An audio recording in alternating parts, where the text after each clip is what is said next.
विशालज्ञानाय नमः ओम धामने नमः ओम करुणाकराय नमः ओम सर्वज्ञाय नमः ओम सर्वगाय नमः ओम सर्वस्मै नमः ओम सर्वेशाय नमः ओम सर्वसाक्षिकाय नमः ओम हरये नमः ओम शारिणे नमः ओम हराय नमः ओम शेषाय नमः ओम मलयुभाय नमः ओम सहस्रवाहवे नमः ओम अव्यक्ताय नमः ओम सहस्राक्षाय नमः ओम अक्षराय नमः ओम क्षराय नमः ओम वेदानिकाय नमः ओम केशवाय नमः ओम केशवर्धनाय नमः ओम तेजभारणे नमः ओम विद्यारणे नमः ओम महाराय नमः ओम मगलेक्षराय नमः ओम हंसशस्त्रवे नमः ओम आधर्मशस्त्रवे नमः ओम काकुत्साय नमः ओम खगवाहनाय नमः ओम नीलमुदद्युगले नमः ओम नित्याय ఒకనొక ప్రశ్న అడిగారు. ఏంటి ఆ ప్రశ్న అంటే ఈ భూలోకంలో మానవులు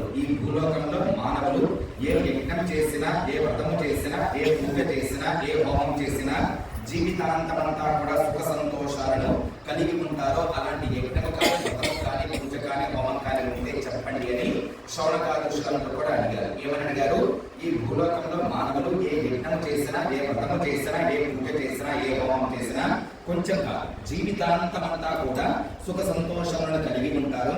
అలాంటి యజ్ఞము కానీ, వ్రతము కానీ, పూజ కానీ, హోమం కానీ ఉంటే చెప్పండి అని అడిగారు.